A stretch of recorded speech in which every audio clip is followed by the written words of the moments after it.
Jam setengah 1 malam sudah sampai di Madura, di makam Syekh Khalil Bangkalan. Tuh rame jualan sate dan jualan golok. Nanti kita lihat-lihat.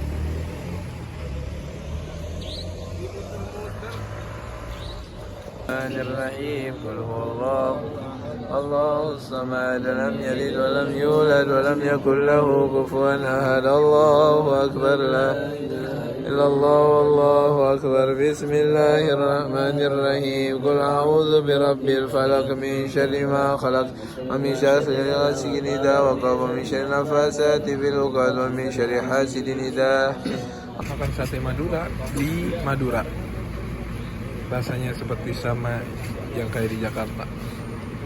Teman-teman, kita baru selesai ziarah di makam Syekh Khalil Bangkalan. Habis makan sate, mantep.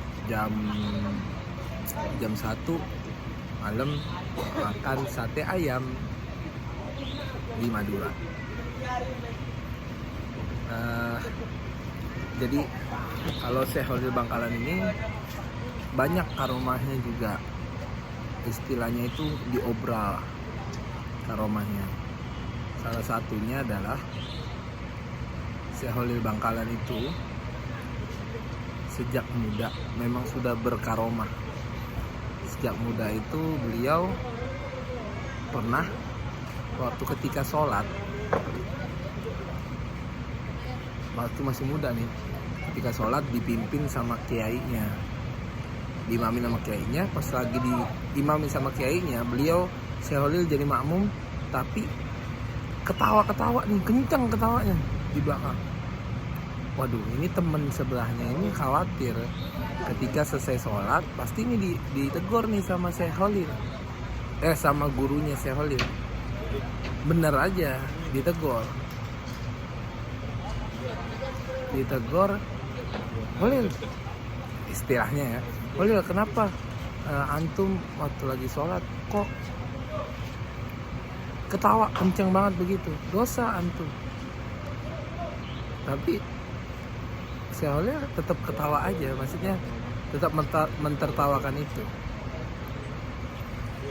Ditanya lagi, kenapa kamu ketawa? Ha?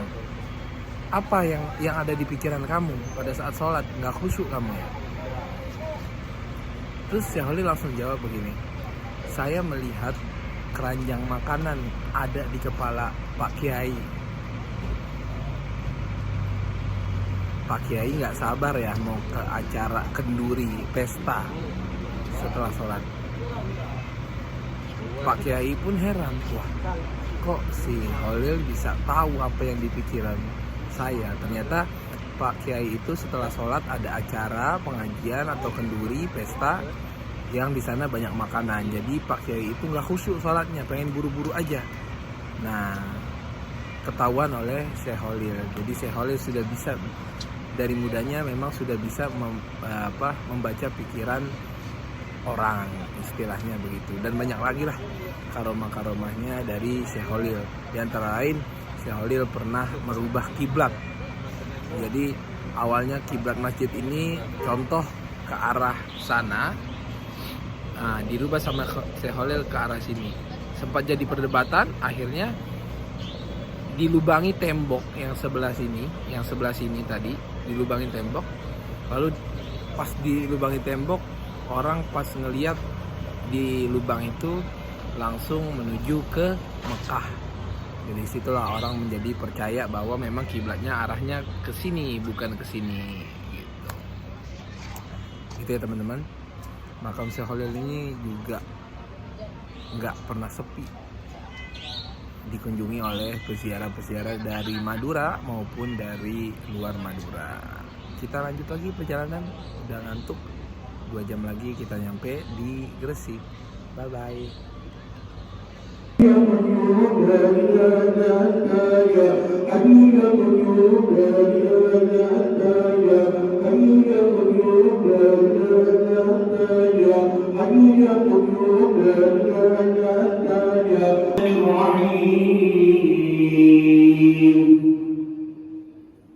الحمد لله رب العالمين.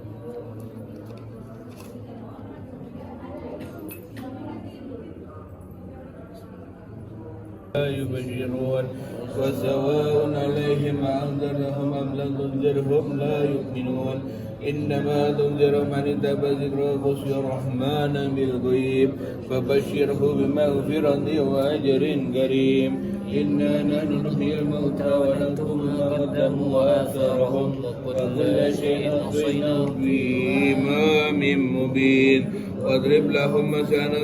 Selamat pagi teman-teman. Tadi kita baru selesai ziarah dari makam Sunan Gresik sampai Sunan Gresik tadi jam 2:30, terus kita lanjut ke ke Habib Abu Bakar bin Muhammad As-Segaf. Nah, sekarang baru bangun tidur, baru selesai mandi. Kita mau cari sarapan, nanti kita jelasin gimana cerita-cerita tentang Sunan Gresik dan Habib Abu Bakar. Yuk kita makan dulu. Tuh, ada yang sarapan lontong balap, ada yang sarapan soto di sana. Ini masjidnya Habib Abu Bakar. Masjidnya Gresik. Ini alun-alun Gresik.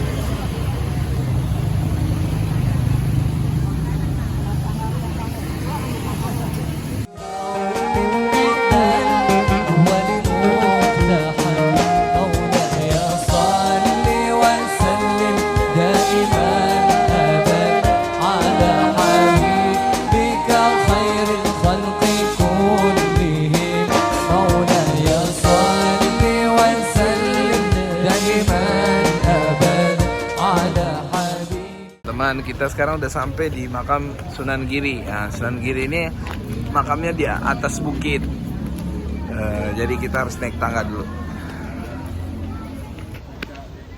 Cerita tentang Sunan Gresik.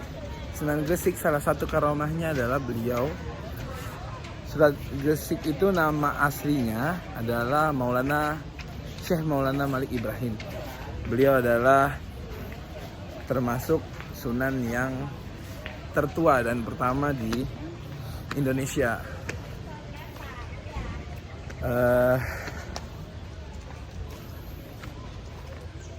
Sunan Gresik itu karomahnya salah satunya adalah pernah merubah beras menjadi pasir. Jadi ceritanya ada saudagar yang punya gudang beras,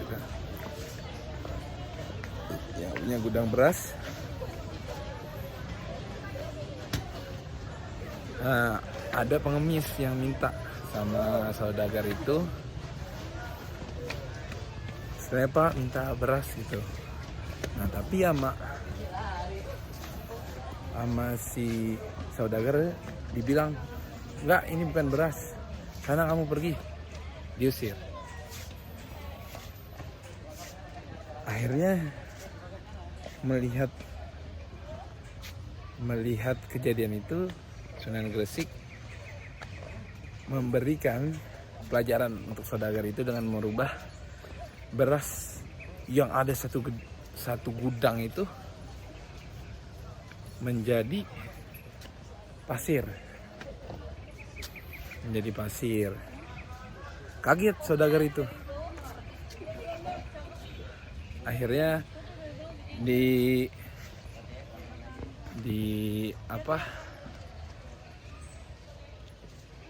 disamperin sama Sunan Gresik itu.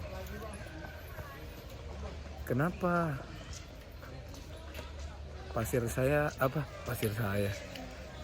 beras saya berubah jadi pasir? Itu karena, kata Sunan Gresik, itu karena akibat omongan Bapak sendiri. Ya udah, sekarang Bapak kasih aja pasirnya itu ke pengemis tersebut. Berubah, kasih aja pasirnya itu. Akhirnya dirubah menjadi balik ke beras lagi. Begitu ceritanya.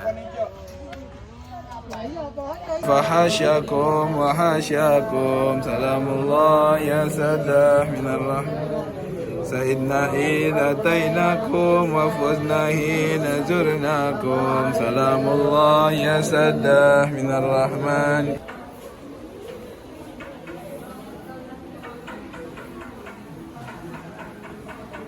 Nah teman-teman, sekarang tentang Habib Abu Bakar.